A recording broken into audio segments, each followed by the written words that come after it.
What is up everyone on YouTube, and today I'm going to talk very briefly about the two banners that are currently running in Epic 7 just after the maintenance, and that is going to be featuring two old units actually, Tamarinne and Chloe. Now these units are running because the side story does feature them.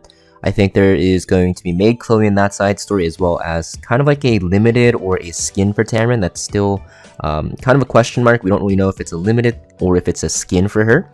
And basically, this banner is going to be very important because one, this unit, Tamarinne, is super powerful. So Tamarinne is a very strong PvE unit, and she is definitely worth going for if you're new to the game or even late game, because she's just very powerful in all areas of content for PvE, especially with Ancient Inheritance getting revamped. You know for sure Tamarinne's going to be very good there, and she's just a very powerful Soul Weaver. I don't think I have to really go over her skills. We'll just talk about what she does very briefly. So what she does is she actually can attack buff your team, she can heal your team, she can combat readiness push your team, she can bring dual attack, she can dispel the enemy, AoE by the way. So you can kind of see that her kit is overloaded, she can dispel all debuffs from your team. Just a very powerful unit. She's used in so many areas of content, so you definitely want to make sure you use her. Even Smilegate here, if you see most played content over the last month on this banner, Hunt, 2 hunts, right? 3 expeditions, Abyss, and Raid Labyrinth. That's so many areas of content. So you definitely want to make sure you actually get her, because she's one of the best units in the game for PvE, if not the best. Next, we have her artifact, Idol's Cheer. This artifact is pretty niche now, I'd say. It's not super powerful. In the past, it used to be very good, but now we have so many good Soul Weaver artifacts. In PvE content, you're not going to even use this on Tamarind. For the most part, on Tamarind, you're going to use probably a 4-star artifact here. You're probably going to use like Wondrous Potion Vial or Magaraha's Tome. Alternatively, if you get lucky, you can actually use Rod of Amaryllis as well. It's pretty good on her, or something like Unfading Memories as well for more healing. But this artifact, definitely not the best on Tamarind, and on most Soul Weavers, you're not going to really run this. You can use this on like Rowana and stuff like that to cheese your opponent, but for the most part, I think Idol's Cheer nowadays is just not really worth going for anymore. So this banner overall, Tamarind definitely worth going for. If you don't have the bookmarks and you want to save for the limited unit Laya coming up, that is fine. You can skip on Tamarinne and get her later from the story summon, because Tamarinne is actually... Oh, and I'm patching.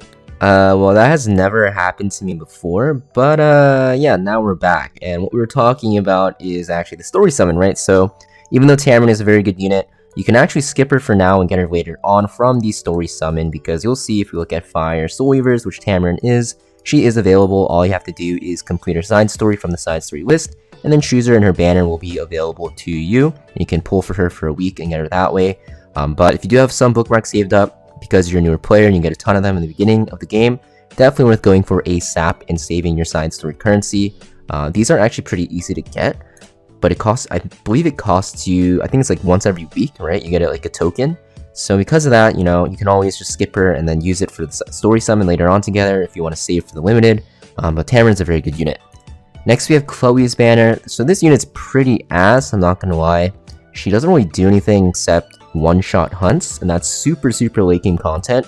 And you don't even need her to one-shot hunts. She's just used to optimize one-shot hunts, so you're not gonna even use her when you're starting to one-shot hunts, because it just takes way too much speed tuning in specific units. You'll probably use her way into the late game. Most players in the late game don't even use her, like super high-end players, because yeah, she just takes a while to get going and you don't really want to invest too much into her. So easy skip, not really worth it. I think the only reason she's running is because of the side story, because Maid Chloe's featured, and some people might want to get her for Maid Chloe imprints. But even then, Maid Chloe's not that good of a unit, so yeah, you could probably skip out on Chloe for now. Now for her artifact, a Little Queen's Huge Crown. Just increases your damage, and you do extra damage against units with the barrier.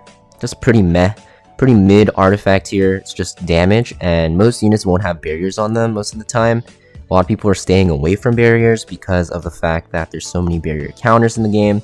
And for the warrior slot, there's so many better artifacts, right? Like Draco Plate you can use, it's a lot better. You can use something like Full Metal's Auto Mail for like HP scaling bruisers, or even Prayer of Solitude.